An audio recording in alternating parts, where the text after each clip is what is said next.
네, 저는 오늘 빨리 하겠습니다. 복음, 좋은 소식, 위대한 명령이라는 제목으로 말씀을 전하겠습니다. 복음은 소식이면서 명령입니다. 오늘 우리가 읽은 본문은 천사가 요셉에게 꿈에 나타나서 세상의 구주가 태어날 거라는 소식을 전달해 주는 그런 말씀입니다.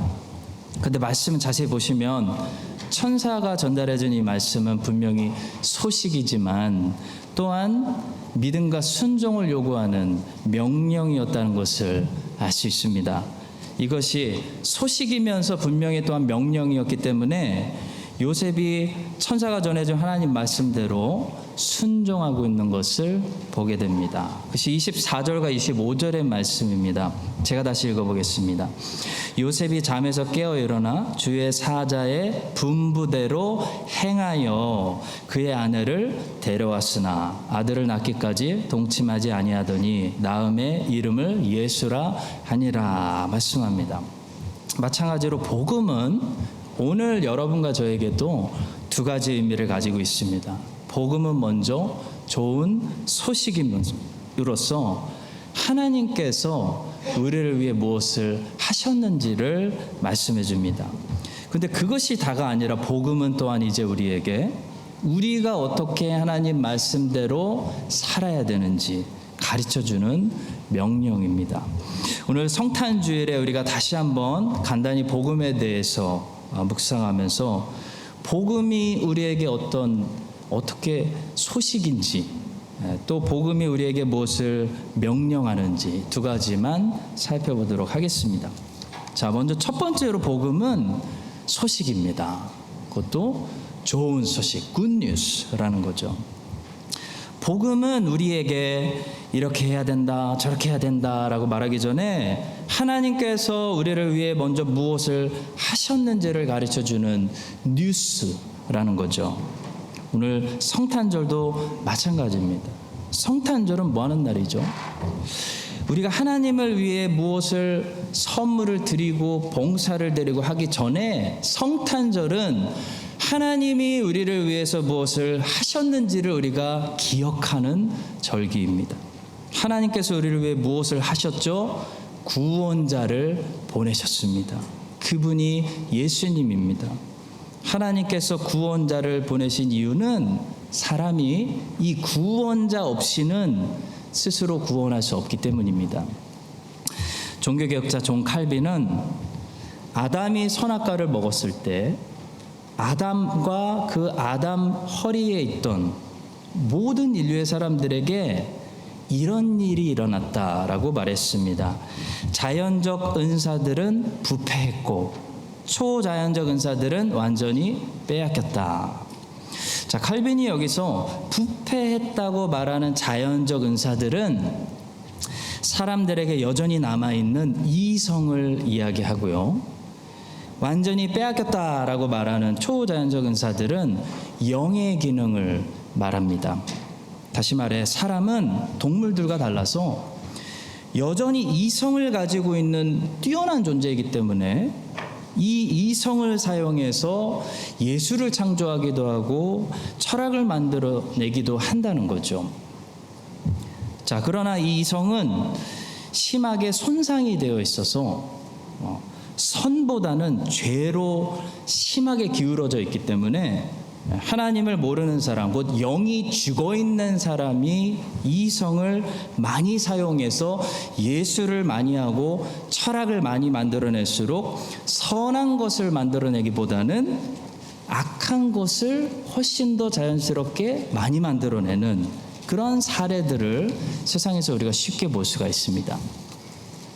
자, 그래도 사람은 이렇게 영이 죽어 있어도 동물들과 달리 여전히 이성이 있기 때문에 뛰어난 예술을 만들고 철학을 만들고 심지어 도덕과 윤리도 만들어낼 수 있습니다. 자, 그러나 아담이 선악과를 따먹었을 때 또 아담 안에서 모든 사람들의 영의 기능은 완전히 죽었습니다. 하나님과 단절됐다는 거죠. 초자연적인 영적인 은사들은 부패하거나 망가지거나 손상을 입은 정도가 아니고요. 완전히 영이 죽었다는 겁니다. 하나님과 끊어졌다.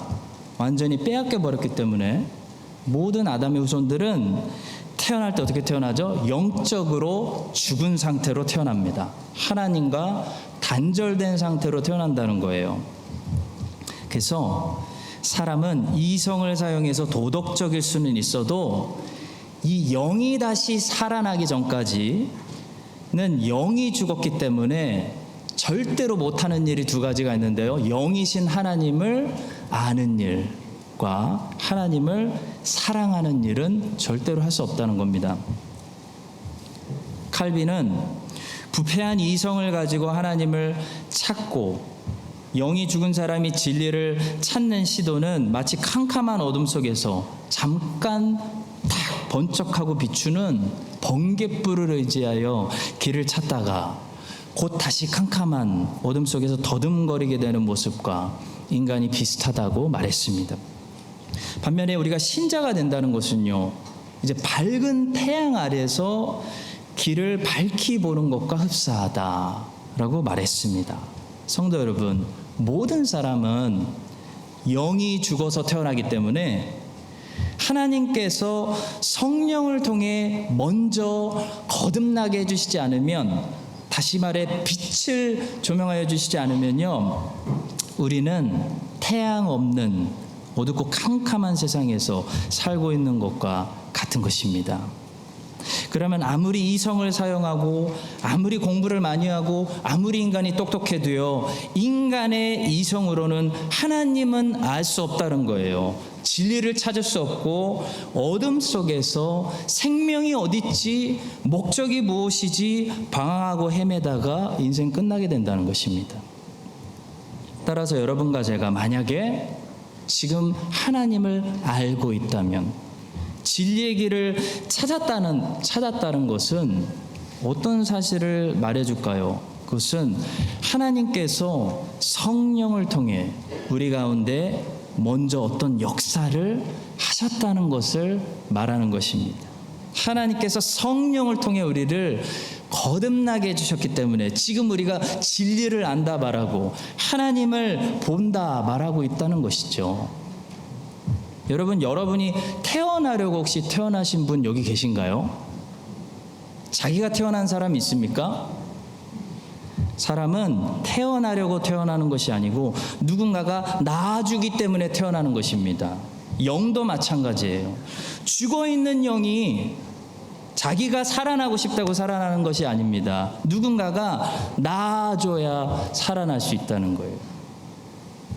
여러분과 제가 지금도 말씀을 통해 그리스도의 영광을 보고 있다면, 생명의 길을 알았다면, 진리를 깨달았다면, 보이지도 않는 하나님을 믿음으로 확실하고 믿고 있다면 우리를 누군가가 낳아주신 역사가 있었기 때문에 여러분과 제가 거듭나서 이렇게 말씀을 통해 주님을 듣고 보고 만지고 있는 것입니다. 성도 여러분, 하나님이 하신 것입니다. 우리가 아직 죄인 되었을 때 하나님께서 우리를 사랑하사 우리를 향한 자기의 사랑을 보여주신 것입니다. 우리가 하나님을 찾은 거 아닙니다. 하나님께서 우리를 찾으신 것입니다. 이것이 복음입니다. 복음은 먼저 소식입니다. 복음은 우리가 하나님을 향해 무언가를 하기 전에 하나님께서 우리를 위해 무엇을 하셨는지를 먼저 말해주는 좋은 소식입니다. 예수님께서 2000년 전에 이 땅에 오신 이유는 우리가 우리의 행위로 하나님 앞에 절대로 의롭게 될 수 없기 때문에, 그래서 아무도 천국에 갈 수 없기 때문에 예수님께서 자기의 의로움을 우리에게 전가시키려고, 다시 말해 덮어 씌우려고 이 땅에 오신 것입니다. 예수님의 의로움을 믿음을 통해 예수님 안으로 들어온 사람들에게 전가시키고 그들에게 마치 옷을 입히는 것처럼 이 덮어 씌우는 사건을 우리는 칭의, justification이라고 부릅니다. 칭의는 그래서 우리가 행위로 얻은 의로움을 가리키는 것이 아니고요, 예수님의 의로움이 믿음을 통해 우리에게 전가되는 것, 곧 우리의 것으로 여겨지는 것, 우리가 그분의 의로움을 옷으로 입는 것을 말합니다. 하나님은 그래서 우리의 행위의 의로움이 아니라 오직 예수님의 의로움을 보시고 우리를 인정하시겠다는 겁니다. 우리를 받으시겠다는 겁니다. 너는 나와 화목했어. 너는 이제부터 나의 자녀야. 나는 너의 아버지다. 라고 도장 찍어주신다는 거예요. 이것이 복음입니다. 이것이 좋은 소식이에요. J.C. 라일은 거룩이라는 유명한 책에서 이 칭의는 완성된 것이기 때문에 우리가 거기다가 무엇을 더할 수 있는 것이 아니라고 말했습니다. 다시 말해 우리는 예수 그리스도를 통해 하나님께 용납된 그 용납에서 우리의 행위 때문에 이전보다 더 용납될 수 없다는 거예요. 우리의 행위를 통해서 예수님을 통해 받은 그 용서보다 이전보다 더 용서받을 수 없다는 겁니다. 예수님을 통해서 하나님과 화목한 그 화목 위에 여러분과 제가 우리의 행위 때문에 이전보다 더 하나님과 화목하게 될 수 없다는 거예요. 그래서 칭의는 잘하는 것이 아닙니다. 하나님은 우리를 예수님 안에서 인정하실 때 완전히 인정하신 것이지 우리가 어떤 행동을 더 잘하면 이전보다 더 인정해 주시는 것이 아니라는 것이에요. 그러니 성도 여러분, 내가 하나님께 받아들여짐 되는 자녀가 된 거, 내가 구원받는 거 누구에게 그 공로가 누구에게 있습니까? 여러분과 제가 더 잘했기 때문에 아니라는 거예요. 구원의 공로는 오직 구원자, 나의 구원자가 되시는 예수님께 있고, 하나님이 죄인을 구원해 주시는 근거는 오직 그 죄인이 예수님을 의지하는 믿음에 있는 것입니다. 그래서 종교개혁자들은 파이브 솔라를 외친 거예요. 구원은 오직 믿음을 통해서 오직 그리스도를 의지하는 사람에게 주시는 오직 하나님의 은혜이고, 이 진리는 오직 성경을 통해서만 알 수 있으며, 이 진리는 사람에게 공로를 돌리는 것이 아니라 오직 하나님께만 영광을 돌린다. 이 5가지 오직 파이브 솔라를 외친 것입니다. 이것이 복음입니다. 복음은 성도 여러분 굿뉴스예요. 좋은 소식이에요. 하나님이 죄인을 구원하시기 위해서 무슨 일을 하셨는지를 선포하는 좋은 소식입니다. 구원자를 보내주신 그 세이비어를 보내주신 그 날을 기념하는 이 거룩한 성탄주일에 다시 한번 복음 안에 있는 하나님의 능력 우리 모두가 경험하기를 바라고요. 복음 안에 있는 이 하나님의 충만한 영광을 볼 수 있게 되기를 예수 그리스도의 이름으로 간절히 축원합니다. 두 번째로요, 마지막으로 복음은 근데 또한 명령이라는 사실이에요. 이 사실을 잊어서는 안 됩니다. 복음은 소식이지만 또한 명령이기 때문에 반드시 순종을 요구합니다. 요셉이 메시아가 태어나신다는 소식을 듣고 2가지를 순종해야 됐어요. 마리아를 아내로 액셉트 해야 되고 데려와야 됩니다. 굉장히 리스크 테이킹을 하는 거죠. 아기 이름을 예수라고 지어줘야 하는 일들에 요셉이 순종해야 했던 것처럼 여러분과 저도 복음을 듣고 하나님의 선물, 하나님의 은혜를 알게 되었다면 이제부터 하나님 말씀에 순종하는 삶을 요구받게 된다라는 사실입니다. 어떤 사람들은 천국이 값없이 주어진다는 의미가 천국이 저절로 주어진다는 의미라고 생각하는데요. 여러분, 천국은 값없이 주어진다는 의미가 천국이 저절로 주어진다는 의미는 아닙니다. 이스라엘 백성들에게 가나안 땅은 하나님의 은혜로 값없이 주어졌지만 이스라엘 백성들은 그 가나안 땅을 차지하기 위해서 그 땅에 들어가서 싸우고 치열한 전쟁을 치러야 했습니다. 성경 말씀은 오늘도 값없이 예수의 공로로 하나님의 자녀가 된 우리들에게 이제 하나님의 자녀로서 살아가기 위해서 치열한 싸움을 싸우라고 명령합니다. 그렇지 않으면 우리는 하나님의 자녀로서 하나님의 자녀다운 권리를 누리면서 살 수 없기 때문입니다. 디모데전서 6장 12절은 그래서 말씀합니다. 믿음의 선한 싸움을 싸우라. 영생을 취하라.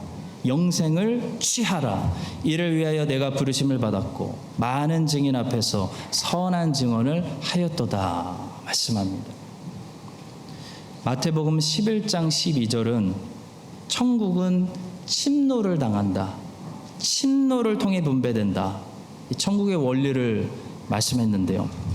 여기서 말씀하는 침노가 무엇일까요?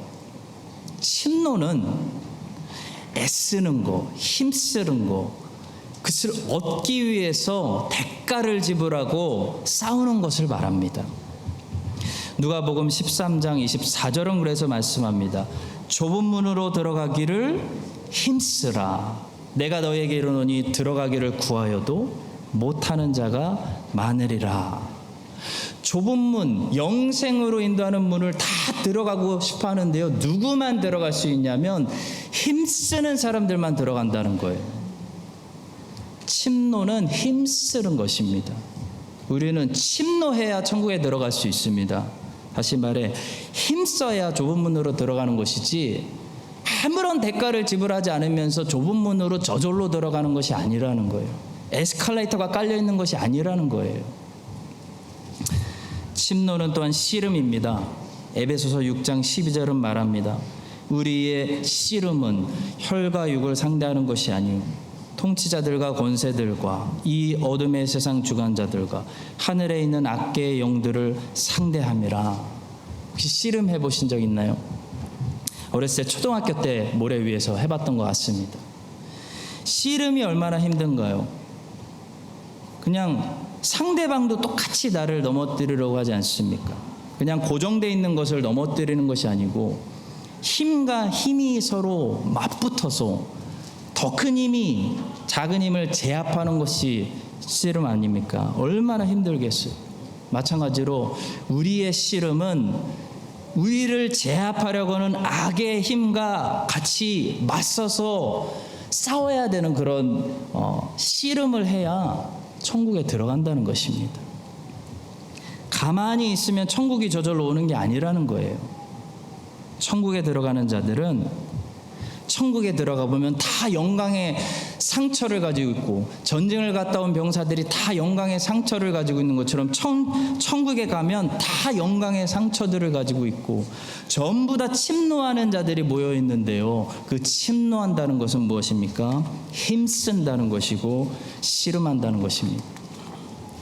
또 침노는 달리기입니다. 고린도전서 9장 24절이 말씀합니다. 운동장에서 다름질하는 자들이 다 달릴지라도 오직 상을 받는 사람은 한 사람인 줄을 너희가 알지 못하느냐. 너희도 상을 받도록 이와 같이 다름질하라. 빌립보서 3장 14절에서 바울이 고백했습니다. 표대를 향하여 그리스도 예수 안에서 하나님이 위해서 부르신 그 부름의 상을 위하여 나는 달려가노라 라고 말했습니다. 천국은요 침노하는 자들에게 주어지는데요. 침노한다는 것은 바울처럼 달려간다는 것을 말합니다. 달리기가 얼마나 어렵습니까? 값없이라는 말이 종종 오해받는 두 가지가 있는 것 같아요. 하나는 값없이 준다고 하니까 가치가 없다고 생각합니다. 또 하나는 값없이 준다고 하니까 저절로 쉽게 주어진다고 생각합니다. 큰 오해가 있어요. 성도 여러분, 천국은 가치가 없기 때문에 값없이 주신다는 것이 아니잖아요. 가치가 너무 크기 때문에 값을 지불하고 살 수 있는 사람이 한 사람도 없기 때문에 하나님이 주시는 은혜의 선물이라는 겁니다. 근데 그 천국은 값없이 주시는 하나님의 은혜이지만 절대로 쉽게 주시는 것이 아닙니다. 우리는 천국이라는 하나님의 선물을 얻기 위해서 침노라는 대가를 지불해야 됩니다. 달려야 됩니다. 씨름하셔야 됩니다. 싸우셔야 됩니다. 영광의 상처가 온 몸에 입을 정도로 치열하게 싸우셔야 됩니다. 우리는 칭의라는 선물을 아까 말씀드린 대로 우리의 공로가 아니라 예수님의 공로를 통해 받아서 하나님께 인정받는 자녀들이 되었습니다. 그러나 복음은 거기서 멈추지 않아요. 복음은 이제부터 명령합니다. 너는 이제부터 성화되어야 된다라고 말씀합니다. 너는 이제부터 하나님의 자녀답게 살아야 된다라고 말씀해요. 하나님의 자녀가 되는 것이 칭의라면 하나님의 자녀답게 사는 것은 성화입니다. 칭의는 예수님의 공로로 되는 것이지만 성화는 우리가 성령 하나님께, 성화를 만들어내시는 성령 하나님께 끊임없이 순종할 때 그 성령 하나님께서 우리 안에 열매를 만들어 주시는 것입니다. 그래서 성령께서 성화를 만들어 주시도록, 성령의 열매를 맺으시도록 순종하는 애를 써야 되고, 순종하는 씨름을 해야 되고, 순종하는 다름질을 해야 되고, 순종하도록 싸워야 된다는 것입니다. 그래서 칭의는 아까 말씀드린 대로 이미 완료된 것으로서 우리가 무엇을 더해서 하나님께 더 용납되고, 더 용서받고, 더 의롭게 되고, 하나님과 더 화목하게 될 수는 없지만요, 성화는 다릅니다. 성화는 완료된 것이 아니에요. 성화는 이 땅에서 계속 성장하고 발전하는 것이기 때문에 우리는 더 사랑하고, 더 큰 믿음을 가지고, 더 겸손하며, 더 온유해지고, 더 절제하고, 더 큰 소망을 품도록 애써야 하는 것입니다. 칭의는 더 가지실 수 없고 덜 가지실 수도 없습니다. 그러나 성화는 여러분과 제가 얼마나 싸우느냐에 따라서 더 가질 수도 있고 덜 가질 수도 있습니다. 회개, 믿음, 소망, 사랑, 겸손, 열정, 용기 같은 덕목들은 전부 성화와 관련된 것으로서 우리 안에 많을 수도 있고 적을 수도 있고, 우리 안에 강할 수도 있고 약할 수도 있습니다. 왕성할 수도 있고 무기력할 수도 있습니다. 성화의 열매들은 성령께서 만들어 주시는 성령의 열매들이지만 우리가 성령님께 반드시 순종하기 위해서 치열하게 싸울 때 성령께서 만들어 주시는 열매인 것입니다. 사랑하는 성도 여러분, 우리가 얼마나 치열하게 순종했나요? 순종하려고 여러분 얼마나 애쓰셨고, 얼마나 달리셨고, 얼마나 싸우셨으면, 얼마나 씨름하셨으면 그 영광의 상처를 가지고 하나님 앞에 한 해를 마무리하며 나오고 계십니까?